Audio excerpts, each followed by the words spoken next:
India और यूरोपीय union यानी कि ईयू की ट्रेड डील हुई, लेकिन आखिरकार भारत ने ऐसा क्यों कहा कि ना अब ट्रंप की ज़रूरत है ना एफआईआई का डर। भारत ने एक तीर से कई सारे निशाने आखिरकार क्यों साधे। नमस्कार, आप देख रहे हैं न्यूज़ 18 का डिजिटल प्लेटफॉर्म। मैं हूं आपके साथ श्रुति श्रीवास्तव।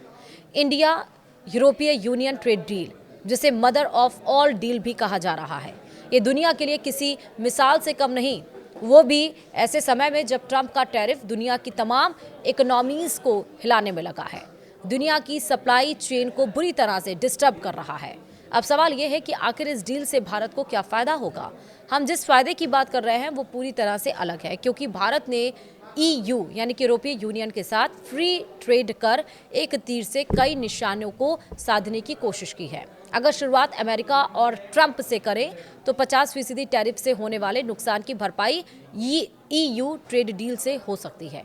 इस डील से अमेरिकी राष्ट्रपति डोनाल्ड ट्रंप पर भारत के साथ ट्रेड डील करने का दबाव बढ़ सकता है, वो भी कोई बिना शर्त लगाए। लगातार गिरते रुपए को बड़ा सहारा मिल सकता है। मंगलवार और अब बुधवार की रुपए की तेजी इस बात की ओर इशारा भी कर रही है।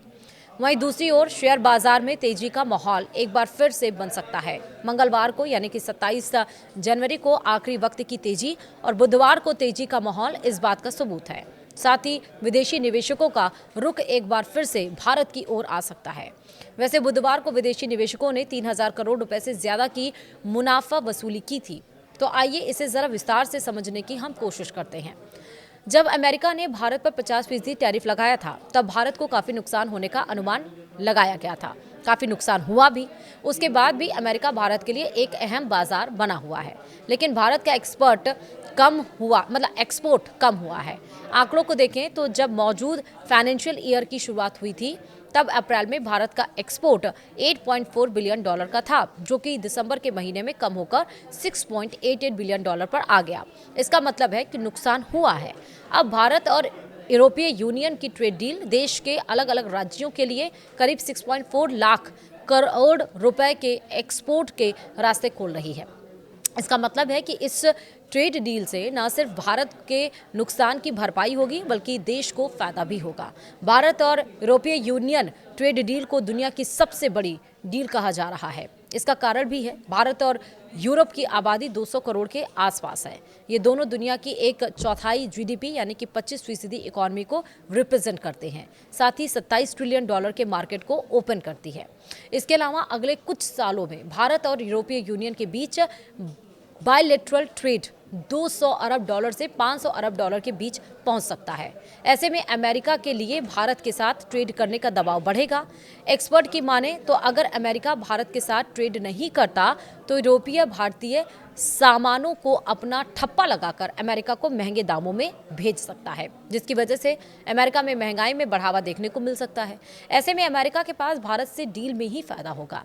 सिर्फ अमेरिका ही नहीं, बल्कि दूसरे देशों के साथ बंद पड़ी ट्रेड डील में तेजी देखने को मिल सकती है। साथ ही यूरोपीय यूनियन के साथ ट्रेड डील पूरी होने से दूसरे देशों के साथ भारत और अच्छे ऑफर्स भी मिल सकते हैं। हाल के दिनों में संकेत मिले हैं कि कनाडा के पीएम मार्क कार्नी मार्च के महीने में भारत का दौरा कर सकते हैं। साथ ही भारत और कनाडा के बीच ट्रेड डील के 25,000 करोड़ रुपए की यूरेनियम डील हो सकती है, जो कि भारत के न्यूक्लियर पावर प्लांट्स को नई संजीवनी मिल सकती है। वहीं दूसरी ओर दोनों देशों के बीच AI, new energy, crude oil और बाकी चीज़ों पर भी सहमति बनती हुई दिखाई दे सकती है।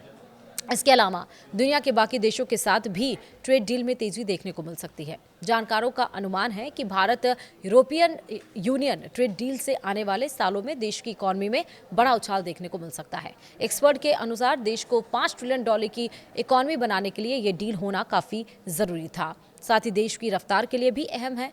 मौजूदा समय में देश की इकोनॉमी ग्रोथ का अनुमान 7.2% लगाया गया है। वित्त वर्ष फाइनेंशियल ईयर 2027 के अनुसार 7% से नीचे का लगाया गया है, लेकिन यूरोपीय यूनियन के साथ हुई ट्रेड डील इस रफ्तार को 7% से ऊपर लेकर जा सकती है। साथ ही देश की 5 ट्रिलियन डॉलर इकोनॉमी के टारगेट को जल्द पूरा कर सकती है। मौजूदा समय में देश की इकोनॉमी 4 ट्रिलियन डॉलर से ज़्यादा की है और दुनिया की चौथी सबसे बड़ी इकोनॉमी है। वहीं साल 2025 और उसके बाद जनवरी के महीने में शेयर बाजार में गिरावट देखने को मिली। मौजूदा महीने में सेंसेक्स में करीब 4% की गिरावट देखने को मिल चुकी है, जबकि निफ्टी 50 से लेकर 3.5 फीसदी तक नीचे टूट चुका है। उसका बड़ा कारण ट्रंप टैरिफ और उसका पड़ने वाला असर है। लेकिन यूरोपीय यूनियन के साथ ट्रेड डील से शेयर बाजार में तेजी देखने को मिल सकती है। इसका उदाहरण मंगलवार को भी देखने को मिला, जब शेयर बाजार बंद होने से पहले एक्सपायरी ट्रेड खत्म होने के बाद 300 से ज्यादा अंकों की तेजी देखने को मिली। वहीं दूसरी ओर बुधवार को भी सेंसेक्स में करीब 650 अंकों का इजाफा देखने को मिला। अब ट्रंप टैरिफ की वजह से भारतीय रुपये को सबसे ज्यादा नुकसान पहुंचा है। आंकड़ों को देखें तो साल 2025 में रुपए में 5% से ज्यादा की गिरावट देखने को मिली और नए साल के जनवरी के महीने में डॉलर के मुकाबले 2% से ज्यादा की गिरावट देखने को मिल चुकी है। लेकिन जब से यूरोपीय यूनियन के साथ ट्रेड डील हुई है, उसके बाद से रुपए में तेजी का माहौल बना हुआ है। मंगलवार यानी कि 27 जनवरी डॉलर के मुकाबले रुपए में 22 पैसे की तेजी देखने को मिली थी और बुधवार को भी कारोबारी सत्र के दरमियान रुपए में 11 पैसे की तेजी देखने को मिल रही है। जानकारों की माने तो अगर आने वाले दिनों में आरबीआई करेंसी मार्केट में हस्तक्षेप करता है तो रुपया 91 के लेवल से उभरते हुए 90.8 के लेवल पर मजबूत हो सकती है। तो इसी तरह एक तीर से कई सारे निशाने भारत ने साधे हैं। देखना होगा कि इसका रिएक्शन अब ट्रंप क्या देते हैं। वीडियो में इतना ही। नमस्कार।